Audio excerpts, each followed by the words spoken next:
Muito bom dia, rapaziada. Mais um vlog hoje pra vocês. Vamos contar um pouco sobre a história do Cazaquistão. Nesse meu último dia aqui no país, na verdade, tô indo embora amanhã. Então hoje é o dia pra contar pra vocês sobre as histórias, a cultura também desse país, numa cidade nova, a cidade de Chimkent. Dessa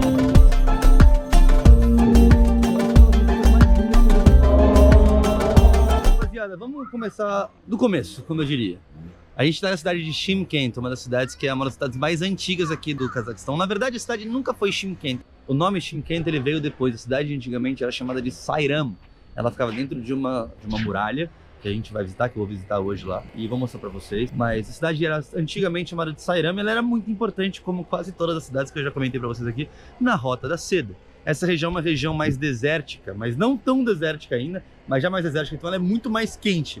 Então, cara, Cazaquistão normalmente eu tava sempre passando frio, agora tá um calor. A cidade foi muito importante para a Rota da Seda por conta disso. Então lá no final ela começou a ser importante, ela se assentou como Sayram por conta disso, naquelas redondezas, e foi sempre na muralha construída para conseguir se defender dos ataques inimigos. Mas a importância dela deixou de ser uma cidade pequena quando finalmente ela foi governada, controlada pelo Império Russo, em 1846, na metade do século XIX. E aí começou a mudar tudo, porque aqui começou uma industrialização pesada, que foi sob controle russo. Você já tá vendo um pouquinho aqui atrás que eu quero mostrar pra vocês, porque eu tô nesse exato lugar aqui que eu tô mostrando pra vocês, no Parque de Abay. Só um parênteses, tá? Abay é a figura mais famosa de todo o Cazaquistão, Abay. Esse cara, vou deixar a fotinho dele aqui pra vocês verem. Esse cara era um filósofo, um escritor, um poeta cazaque, e ele ficou muito famoso pelas suas poesias, principalmente depois de sua morte. Ele nasceu em 1845. E ele morreu em 1904, e só depois, durante a União Soviética, que ele começou realmente a ficar famoso por conta dos seus textos, que eles tinham o teor de liberdade, etc. E como eles foram escritos antes, a União Soviética acabava não censurando ele. Então ele ficou muito famoso e hoje ele é a figura mais famosa de todo o Cazaquistão. Tem Parque Abay para todo lado aqui no país, em toda a Almaty, em Astana aqui também. Enfim, aí se chama Parque Abay. Mas vamos voltar para o nosso tema que a gente estava falando principalmente do Império Russo, quando começou a industrialização nessa cidade de Chimkent. Obviamente a cidade começou a crescer para fora da muralha, a muralha já não era grande o suficiente para abrigar todo mundo que vinha aqui. E a produção de chumbo e zinco que fizeram com que essa cidade aqui ela se destacasse do cenário no Cazaquistão. E é por isso que eu escolhi essa cidade para falar para vocês sobre a história do país. Porque foi aí que começou a industrialização, foi a partir dessa cidade que começou a industrialização. Astana, como vocês sabem, a cidade lá do capital, ela é muito nova, ela é muito recente, não tem muita história sobre ela. Agora aqui, Almaty tem muito mais. Mas aqui é muito vinculada a história da União Soviética e das guerras, por conta do chumbo e do zinco, principalmente. Então, muitos dos equipamentos e materiais... Olha que bonitinho as crianças tirando foto. Coisa mais fofa, cara. Todas elas mesmo tamanho, com o mesmo cabelinho. Muito bonitinho. Deve ser algum passeio de escola. Por conta dessa industrialização desses dois materiais principalmente, a Rússia tinha um interesse muito forte e sempre foi muito ligada a Chimkent à imagem da guerra por conta disso. Os materiais de guerra, os equipamentos de guerra eram, na verdade, controlados e produzidos aqui nesse lugar. E hoje existe esse memorial gigante. Eu vou mostrar pra vocês, cara. É uma das coisas mais tristes que eu já vi. Memorial gigantesco com o nome de todos os soldados cazaques, ou seja, não só aqui de Chimkent, mas de todo o país, mortos na Segunda Guerra lutando pela União Soviética. Então, esse é um dos símbolos dessa luta deles. Enfim, esse já é um dos memoriais. E aqui, cara, olha na minha frente. Eu vou mostrar todo esse corredor, literalmente todo, esse espaço todo. Ele tá cheio de nomes desse tamanho, cara. De pessoas que morreram na Segunda Guerra Mundial lutando pela União Soviética, de um país que na verdade foi controlado por eles, né? Nem era um país que estava na guerra, mas já que era um país controlado pela União Soviética, as pessoas eram obrigadas também a ir para a guerra. Algumas sim, não vou dizer que todas elas iam à força, algumas tinham realmente orgulho soviético e queriam lutar pelo seu país, mas algumas não, e elas tiveram que acabar aí, e muitas delas estão com seu nome hoje nesse memorial. Se liga, todo esse corredor, rapaziada, toda essa parte da direita e toda essa parte da esquerda, olha o tamanho dos nomes, cara. Vou mostrar pra vocês com calma, olha isso. Ai, cara, eu chuto que deve ter, sinceramente, eu acho que eu chuto que deve ter pelo menos uns 500 mil pessoas. Sério, eu não sei quantas, eu tô chutando pela ordem de magnitude da dimensão dos nomes frente a todo o tamanho desse memorial, cara. É gigante, cara. Ali no final também tem uma estrela soviética, então é realmente... E tudo tá escrito em russo. Mais uma vez, né, as duas línguas oficiais aqui do Cazaquistão, o cazaque e o russo. Normalmente, depois da União Soviética, da queda da União Soviética, tudo é escrito em cazaque, porque eles têm esse orgulho nacional e querem se desvincular cada vez mais da imagem dos russos, né? Então, aos poucos eles estão mudando o alfabeto da língua cazaque, que antes era escrito em cirílico, né, que é o alfabeto russo, para o alfabeto latim. Eles estão mudando, eles estão tentando se desvincular cada vez mais. E aqui essa cidade, principalmente, é uma cidade que tem tudo muito escrito cazaque. Porque é uma das cidades principais ali, né, de influência cultural aqui do Cazaquistão. Mas aqui tudo escrito em russo, tudo escrito em russo. E depois em cazaque, só no final como se fosse uma tradução. Mas escrito em russo porque realmente é um memorial soviético, né? Um memorial soviético dos mortos em guerra. É muito triste, cara. É muito, muito triste mesmo. De verdade, quando eu cheguei aqui e comecei a pesquisar sobre, eu vi que realmente, cara, olha isso, olha quanto nome tem. Quanto nome. É muito, muito triste. Faz parte da história deles, né? Não se pode ignorar. Segunda Guerra Mundial foi a guerra que mais matou gente no mundo, na história. E o Cazaquistão não ficou fora disso, cara. O Cazaquistão, quem diria? Na época não era Cazaquistão, era a União Soviética ainda, enfim. Vamos continuar nosso papo aqui e mais uma voltinha pela cidade.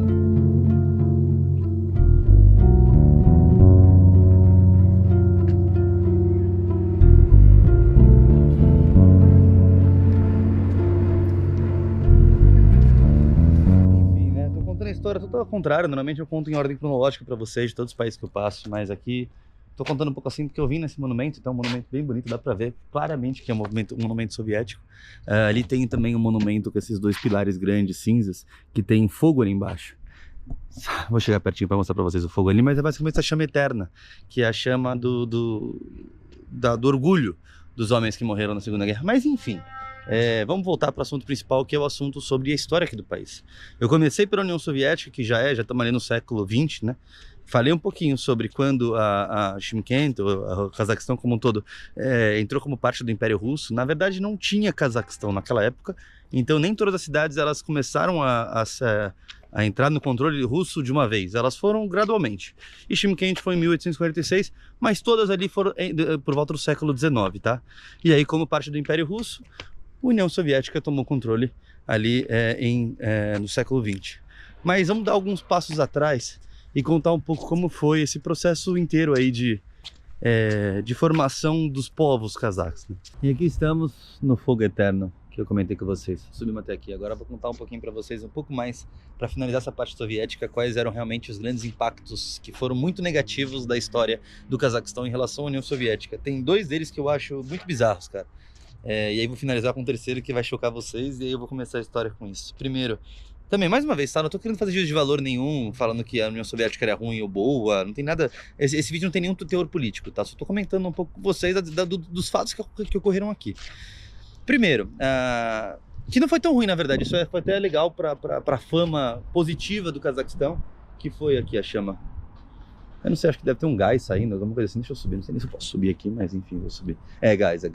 Essa chama realmente é eterna, enquanto esse gás continuar sendo jorrado, Mano, tá quente, hein?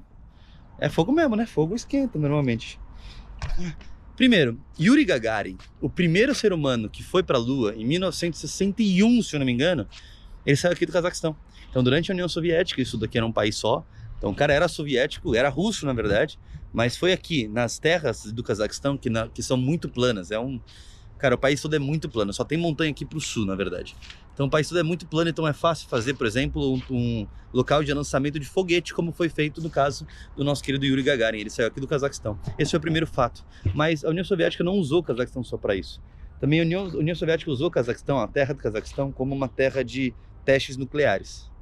Se você tem a União Soviética, vários países, muitos com culturas totalmente diferentes da sua, você não vai usar a sua própria terra, digo, né? Eles pensaram assim, não vou usar a própria terra da Rússia para fazer teste nuclear, cara. E aí o que eles fizeram? Usaram as terras aqui do Cazaquistão, que nada a ver com isso tinha. Enfim, o Cazaquistão foi usado, tem vários campos de testes nucleares que foram usados. Guerra Fria era uma guerra nuclear que não acabou, que não teve estopim, né? Que não começou, na verdade, nessa guerra nuclear. Mas a Guerra Fria é muito conhecida por essa questão nuclear. E foram aqui os testes nucleares que foram feitos pela União Soviética. E outra coisa, por conta da exploração de recursos nas outras terras, dos russos em outras terras soviéticas, o quarto maior lago do mundo, o quarto maior mar do mundo, que é o Mar Aral, fica aqui no Cazaquistão, junto com o Uzbequistão. Secou, cara. Essa história é famosa. Você procurar Mar Aral no Google, você vai entender o que eu tô falando. Para quem joga War, tem a parte do Aral ali. É a parte desse mar aqui que tem entre o Cazaquistão e o Uzbequistão. Esse mar secou. Hoje era o quarto maior mar do mundo. E por conta da exploração nas épocas soviéticas, ele acabou secando. Então, mais um dos exemplos do que a era soviética fez de mal com esse país aqui. Que hoje é o país, né? Na época era só uma região da União Soviética. E o principal, que agora, esse que aí eu fico puto mesmo. Aí eu falo mal da União Soviética nesse ponto, porque, cara, não é possível. Eles forçaram, aí vamos entrar, né, na história um pouco do Cazaquistão. Esses povos eram povos nômades. Pausa, eu vou falar sobre isso já já. Mas o nomadismo, que era um estilo de vida de todas as etnias quase que viviam nessa região da Ásia Central, elas foram forçadas a acabar na época soviética. As pessoas foram deslocadas para fazendas coletivas, de agricultura, de plantação, de cultivo, de extração de minérios, de um monte de coisas que eles faziam durante a União Soviética para trazer riqueza para a União, né, para a instituição União Soviética, e as pessoas foram forçadas a abandonar o nomadismo. Muitas delas não voltaram a praticar o nomadismo até hoje, acabou essa história. Então é como se a União Soviética tivesse acabado com um traço cultural super importante desse povo, dessas etnias. E isso, cara, eu acho já sacanagem, enfim. É um ponto. Fazer teste nuclear, puta, eu entendo, eu tava no meio de uma guerra, não concordo, mas eu entendo. Extrair os recursos, não concordo, acho horrível, mas também entendo a situação. Não concordo, mais uma vez. Agora, essa porra de acabar com os traços culturais, isso aí eu fico pé da vida, cara. Enfim, são coisas que a União Soviética fez com que de ruim aqui para o país do Cazaquistão. Mais uma vez, esse teor não é político, não estou falando sobre política, não estou falando sobre a União Soviética em si, estou falando sobre os fatos que a União Soviética, fatos negativos que a União Soviética trouxe para o Cazaquistão. Falei de positivos também, por exemplo, a questão da lua, a questão da industrialização. O país se industrializou muito e ficou cada vez mais rico por conta disso, mas teve as partes ruins também. Enfim, vamos voltar à parte dos nômades agora, que eu comentei para você que esse nomadismo foi forçado a acabar, mas isso é um traço cultural importante da etnia cazaque e a gente tem que falar sobre isso. Vamos começar a história agora lá de trás.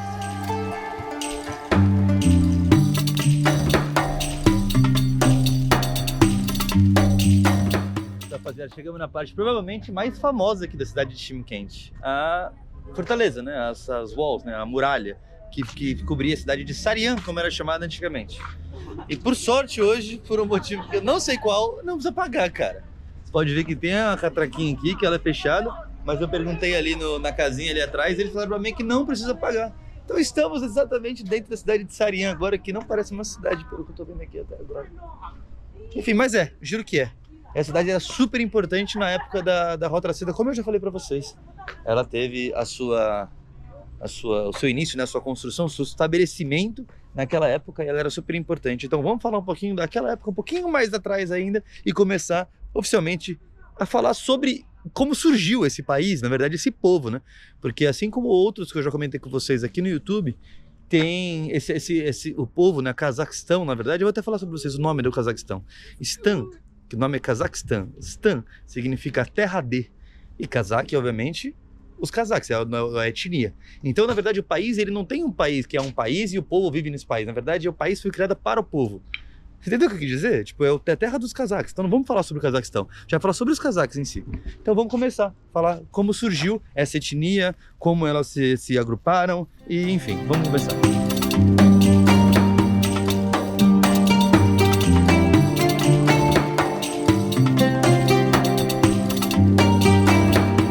Sinceramente, esse lugar aqui não tem muita informação, é realmente só viver aqui o que era a cidade.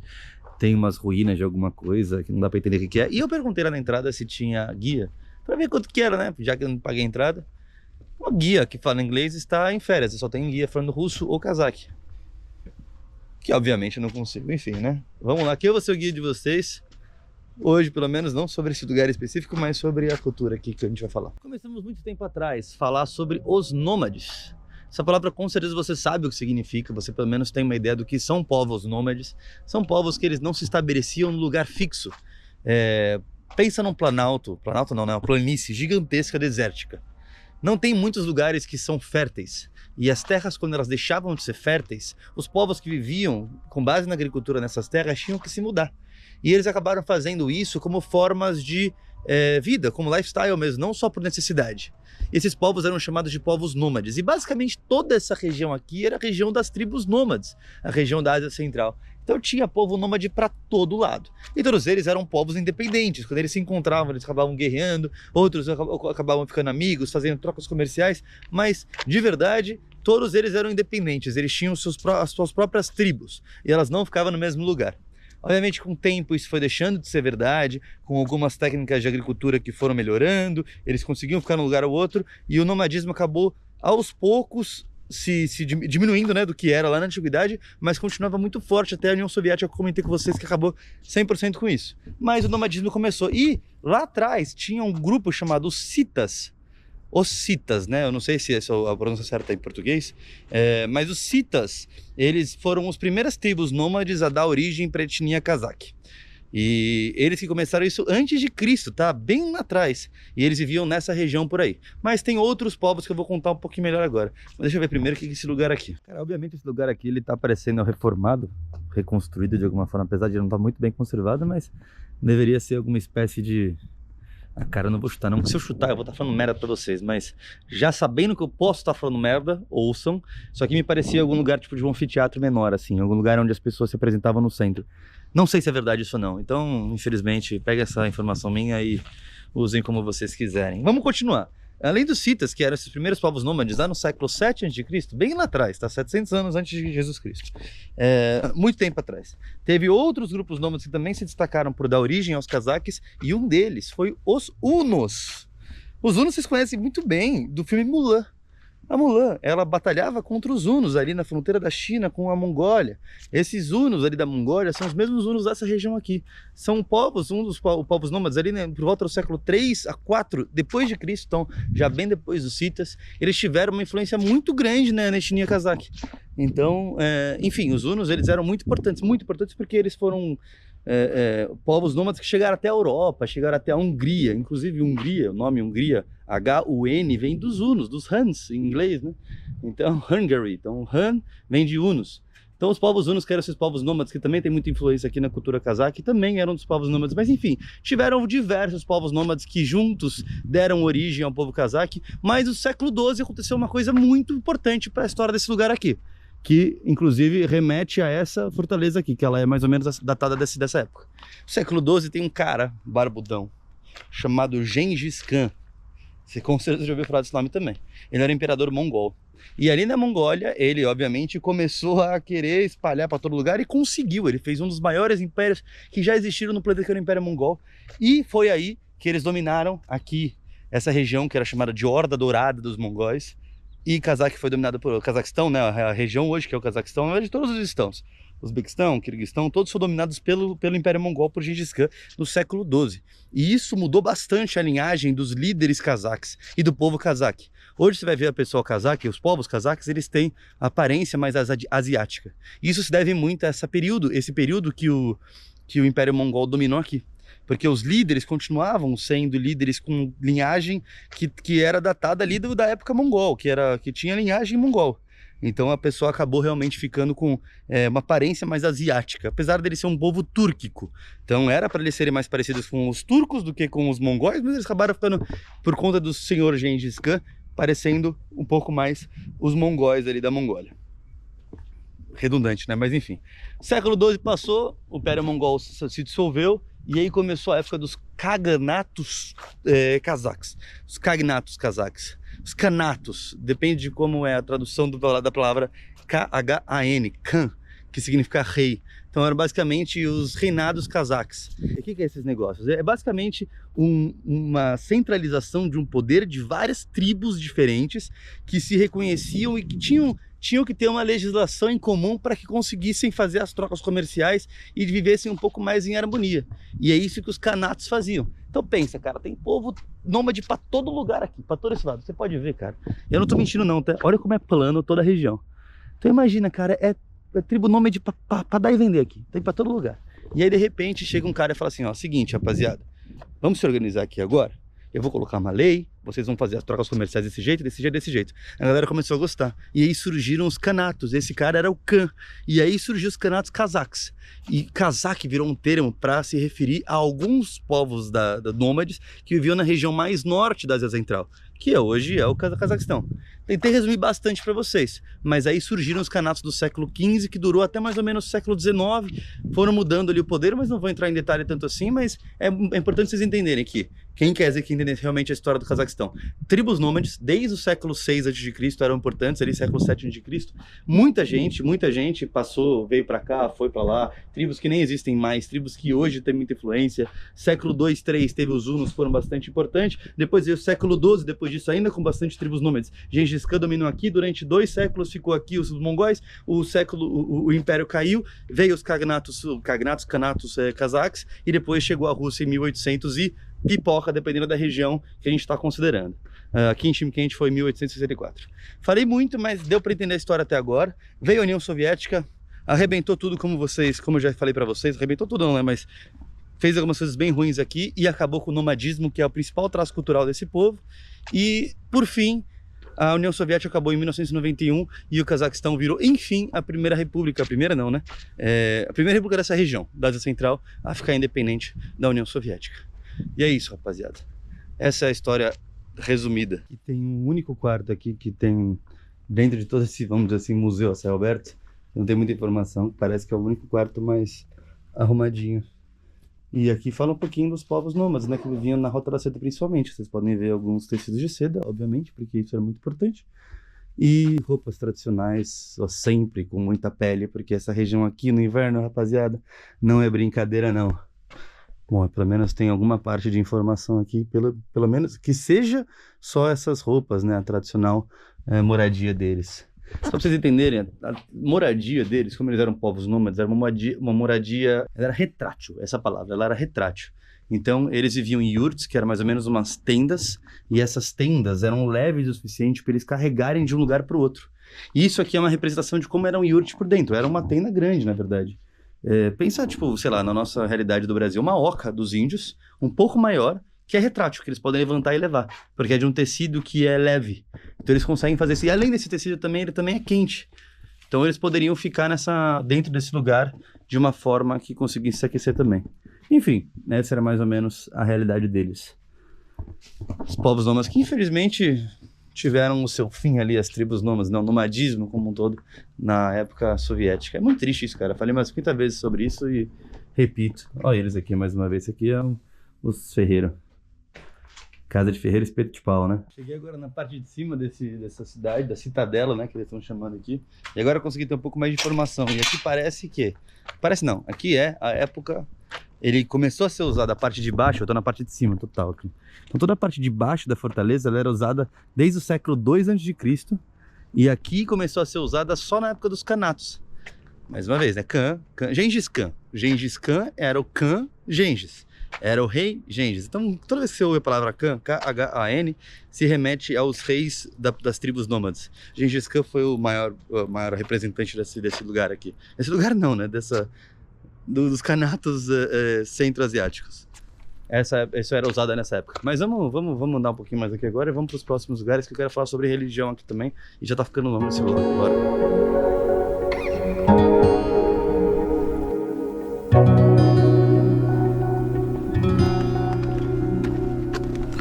E agora, rapaziada, eu vim pro lugar que eu achei o mais bonito daqui de Chimkent.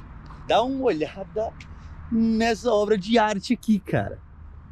Meu pai do céu, essa é uma das mesquitas mais lindas que eu já vi na minha vida. Que coisa maluca, cara. Isso aqui é... Queria estar com o meu drone aqui. Queria estar com o meu drone, não estou. Nossa, cara, olha que coisa impressionante. Sinceramente, nota 10. Vamos falar um pouquinho da religião aqui? Vamos falar da religião? Você já imagina qual é a religião atual? Mas tem história antes, tem história. Vamos lá, primeiro vamos entrar nessa mesquita aqui, depois a gente fala. Como vocês devem imaginar, a religião atual aqui é o islamismo. Como sempre, uma mesquita sempre é um edifício muito imponente. Ele tem uma beleza diferente, ele tem muitos traços, muitos detalhes, porque é uma homenagem a Deus, né? A Allah, que é o Deus muçulmano. E como todas as mesquitas de todos os lugares do mundo, ela não está totalmente alinhada com o quarteirão onde ela se encontra. Já falei isso, inclusive no episódio passado, 2 episódios atrás, né, de Almaty, quando eu fui ver aquela mesquita. Essa é a terceira mesquita que eu vejo aqui no Cazaquistão. Todas as cidades têm uma mesquita principal, e essa aqui é a mesquita principal aqui da cidade de Chimkent. Ela está alinhada com Meca, com o principal monumento, a principal cidade sagrada para o islamismo. Então você pode ver que aqui não está alinhado, né, ó. O quarteirão ele ficaria assim, e ela está totalmente torta, entre aspas, mas está alinhada com Meca. Então eu posso, com certeza, tenho certeza que essa direção aqui eu acabaria na Arábia Saudita, se eu fosse reto, porque está alinhada com ela. As pessoas entram por trás da mesquita e rezam para frente. Vamos ver como é que é dentro dessa mesquita aqui, cara. Que coisa maravilhosa, de verdade. Como sempre, não pode usar calçados na mesquita. Deixei meu tênis ali, eu nem sei se é ali que tem que deixar, mas eu deixei. E vamos entrar agora, cara. Que lugar espetacular. Me lembra muito a mesquita lá de Astana. Tô falando mais baixinho por conta de respeito, mas vamos entrar agora aqui no lugar de reza. Mano, que lugar lindo, todo branco, todo limpo mais uma vez, extremamente limpo, que bizarro. Ali é Shurek. Não, não quero, não é aquilo que eu quero não, quero ir não. Ah, this way, thank you. Rahmet, ele me ajudando aí onde tem que ir, por aqui a gente vai encontrar. Que lugar espetacular, cara. Não tem ninguém rezando agora. Horário de reza daqui a pouco no pôr do sol. Mas eu acho que eu peguei inclusive um horário maravilhoso, porque o pôr do sol é bem pro oeste, né? Onde também tá Meca. E tá pegando essa luzes aqui na parede. Que coisa mais linda, cara. De verdade, como eu sempre falo isso, já vi muito templo bonito cristão, né? Que são as igrejas, catedrais. Já vi templo bonito budista também, que são, enfim, alguns monastérios, alguns templos um pouco mais famosos. E eu já vi também templos muçulmanos de todos os jeitos. Meus preferidos são os muçulmanos, são as mesquitas, pela beleza, pela estética e como eles fazem. Olha isso. Assim, tem catedrais maravilhosas também, mas esse espaço todo que eles deixa sempre uma impressão de imponência, enfim. Eu tô impressionado, realmente é uma coisa linda. Eu vou tirar umas fotos aqui e vou pra fora contar um pouco na questão da religião pra gente finalizar esse vlog aqui. Muito lindo, cara. Sensacional.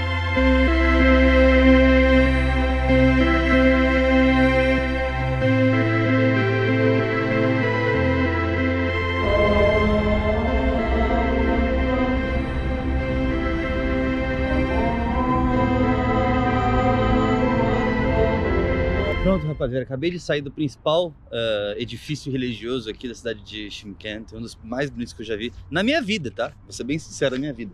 Mas agora é hora de fazer o que eu mais amo, que é falar sobre coisas interessantes do passado. Cara, rapaziada, se preparem para uma imersão na religião da antiguidade aqui dessa região, que é super interessante. Vamos começar do começo e vamos falar sobre o tengrianismo. Provavelmente você nunca ouviu falar dessa religião, assim como eu também não havia ouvido falar até chegar aqui. E o tengrianismo é uma religião super interessante e super importante para a história aqui dos povos nômades. Dá uma olhada. A primeira coisa que eu vou falar do tengrianismo é o seguinte: é uma religião xamânica e animista, tá? Mas já vou explicar o que isso significa. Ponto principal, só que vocês estão vendo, o azul em cima, o céu. Obviamente, para toda aquela galera que vivia os povos nômades, o céu era o principal elemento natural, elemento da natureza. E o Tengri, que significa céu em algumas línguas túrquicas, ou seja, algumas línguas que eram praticadas pelos povos nômades aqui da região, significa céu. Então o rei Tengri, o rei céu, era o principal deus, o principal deus, era o brabo dos brabos. E tinha o Mai, que é a mãe terra, a mãe natureza. E essa Mai, que era a deusa que representava a fertilidade, as colheitas, enfim, estava associada à terra, era a mãe natureza. Ela, Almai, junto com Tengri, faziam harmonia. E quando chovia, quando tinha tudo um conectando com o outro. Tengri sempre com Almai, Almai com Tengri. E assim se baseava o tengrianismo, que tinha como símbolo central o rei céu, que era o Tengri. Isso aqui é só o começo, vamos com calma. Eu falei para vocês que essa religião é uma religião xamanista. E por isso os xamãs, você deve ter ouvido falar esse nome também, era um dos principais figuras que podiam, eles eram vistos como se fossem intermediários entre os seres humanos, né, os povos nômades, com o deus Tengri. Então eles, por meio de rituais, de sacrifícios e de transes, às vezes eles entravam em transe para conseguir se comunicar tanto com espíritos quanto com os próprios deuses. E não só, então eles eram super vistos e super importantes como essas pessoas que conseguiam fazer os pedidos, levar as oferendas, fazer os sacrifícios que tinham que ser feitos. Eles trabalhavam com sacrifícios animais. Então muitos animais eram sacrificados como homenagem e oferenda aos deuses, aos espíritos, a Tengri e ao Mai. Principalmente, xamãs eram super importantes, mas não só os xamãs, também tinha a figura dos ancestrais. Então os ancestrais de todos os povos também eram super importantes, intermediários entre os homens e os deuses. Então, em vez de pedir direto coisas para os deuses, eles normalmente se comunicavam com os seus ancestrais. Já vimos isso em religiões indígenas brasileiras, indígenas dos Andes, indígenas da América Central, os astecas, os maias. Sempre tem essa questão da ancestralidade muito forte, até com os próprios vikings ali nos países nórdicos. Então, religiões normalmente politeístas, elas têm essa questão dos ancestrais de uma forma muito forte. Não era diferente aqui no tengrianismo, na religião que tinha aqui.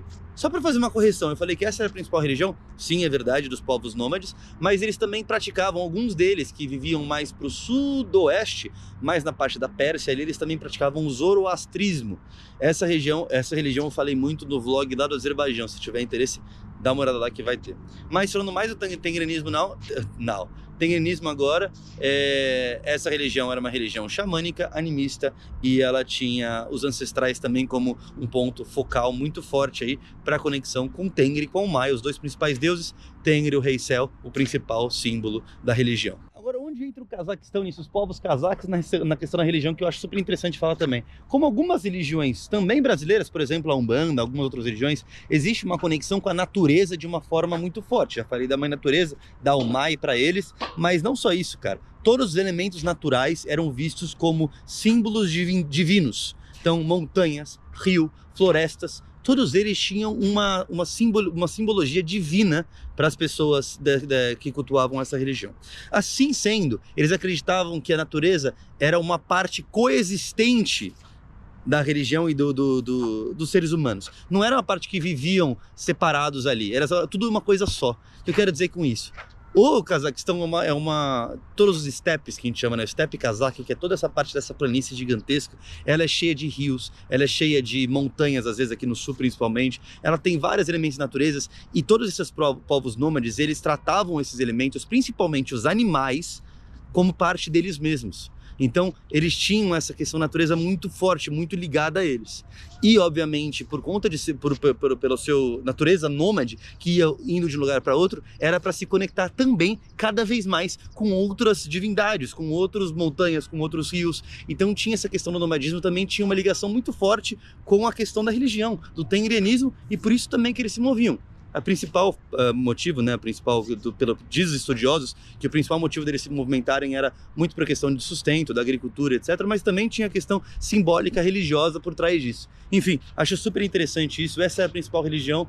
Infelizmente, como tudo mudou com o tempo, hoje não existe mais praticamente não existe mais praticante dessa religião, quase se dissolveu já, mas tem algumas coisas que ainda na cultura deles, eles fazem, que ainda remetem um pouquinho, principalmente essa conexão com a natureza, com as montanhas, com os rios, enfim, cara, eu acho 100% interessante, eu adoro aprender sobre essas coisas, eu acho que vocês que estão assistindo até aqui também gostam, então, enfim, partilhamos desse mesmo conceito. Esse era o tengrianismo, uma das religiões mais interessantes que eu estudei até agora. Eu fui bem mais a fundo, se tiver alguma dúvida sobre ele, comenta aqui embaixo, vamos conversar, que eu quero também saber um pouquinho mais da sua dúvida sobre isso, o que você sabe sobre essa religião que eu acho interessante. Zoroastrismo é outra também que é muito interessante, falei no Azerbaijão, como eu disse mais uma vez. E é isso, rapaziada. Cultura, história do Cazaquistão, eu falei quase de cabo a rabo aqui pra vocês. Foi um vlog super completo, mas já falei, esses são os meus principais, os que eu mais gosto. Então fiquem ligados aí no próximo. Amanhã eu já vou estar em outro país, eu vou pro Uzbequistão como spoiler pra quem for até o final como prêmio.